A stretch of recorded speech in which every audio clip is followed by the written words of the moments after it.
This is going to be a brief demonstration of the capabilities of Anaconda Python version 1.8 on Windows. The various platforms that Anaconda runs on all have pretty much the same capabilities, but getting to those capabilities is a little bit different on each platform. First, let's just run a plain vanilla Python. I'm going to search for the command prompt by typing CMD. And your screen may look a little bit different if your username is different or whatever. Anaconda, unless you uncheck some of the boxes that are checked by default, will install itself as the system Python, which means that you can type Python from a command prompt and it will launch the regular Python interpreter.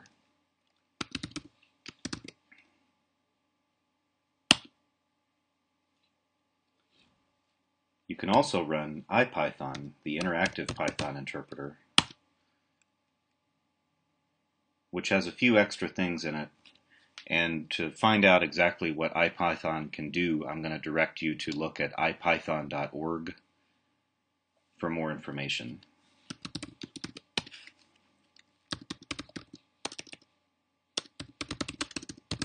You can also run ipython space -- help to see some of the various command options that are available, and you can scroll back up through the buffer to see what you missed as everything scrolled by.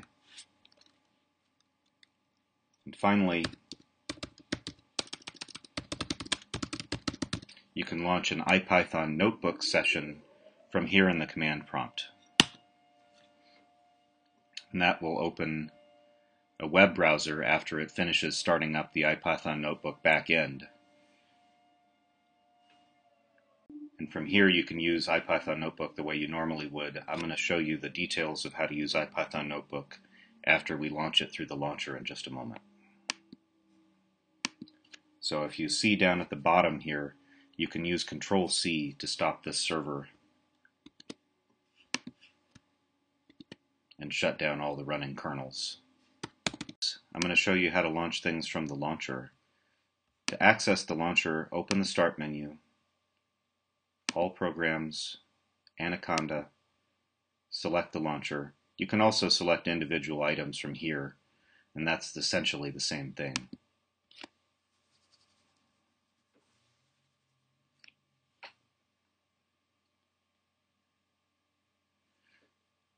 By default, only the Python notebook is installed. I'm going to click these buttons to install Python Qt console and the Spider application as well.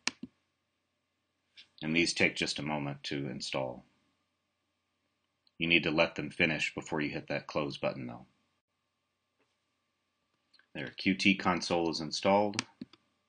And now we'll install Spider.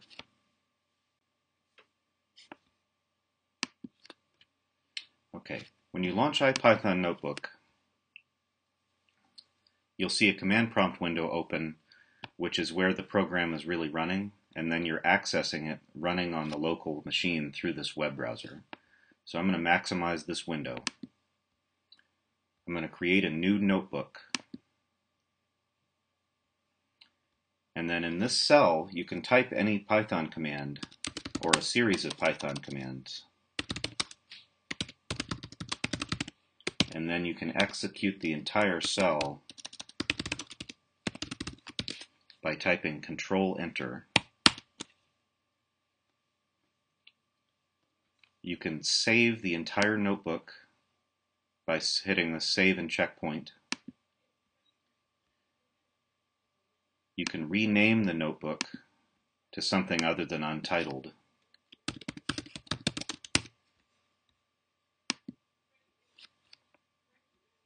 You can download the notebook as either an IPython notebook file, which will allow you to restart and continue the session as it was when you were running it, or you can save it to a .py file so you can run it from the command prompt.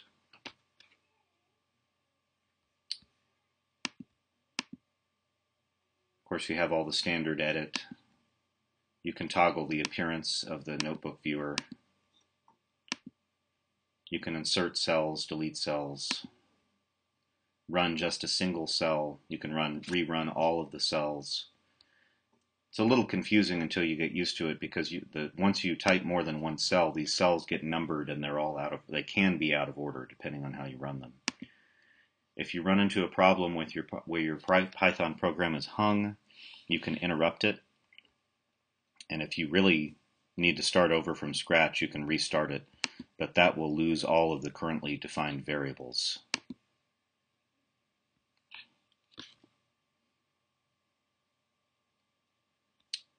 And then you'll find that once your Python program has been saved, it's persistent. So you can shut down the notebook and restart it, and this Python notebook will be there exactly as it was when you left it.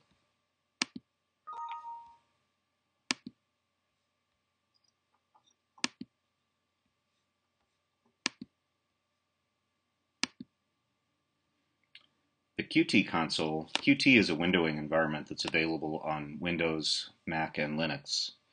So it allows you to have a similar experience across the various platforms.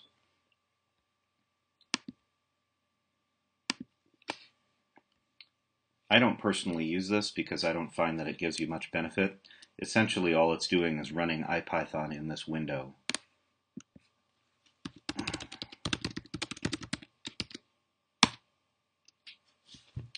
But it does have a few things. It'll allow you to save your IPython session to an HTML file so you can share it easily. It has some copy and paste functions that are better on Windows than the standard command prompt window. You can do the same interrupt and restart that you can do in the notebooks. And you can turn on or off these various magic functions which are part of IPython. That can be handy if you don't remember the specific commands to do that and you just want to select it from a menu. Other than that, it's not very different than just running IPython in a standard window. And finally, the Spider application is more of an integrated development environment, or IDE.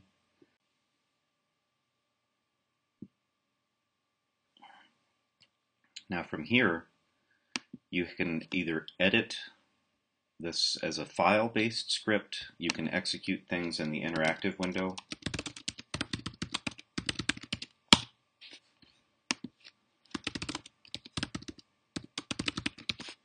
and then you can save your script file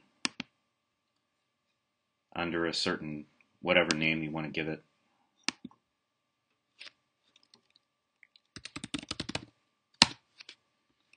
And then you can run the script. That activates the debugger, excuse me.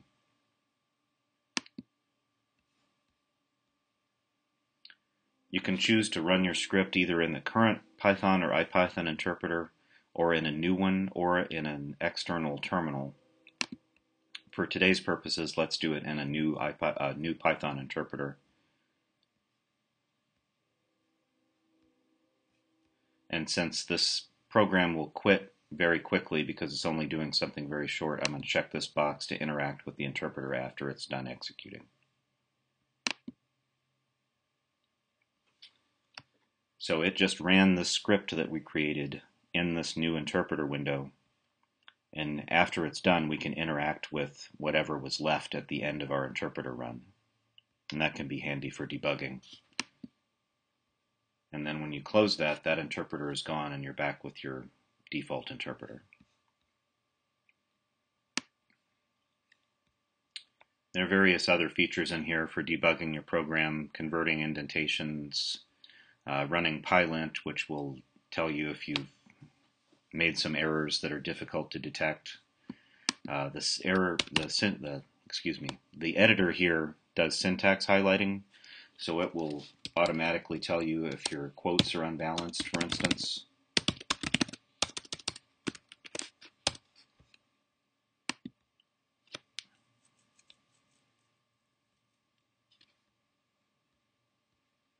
You can get to the Python documentation from here, a few other resources that may be of importance to you as you use the more advanced features. And that's it. Those are the various features and ways to get at all the functionality of Anaconda.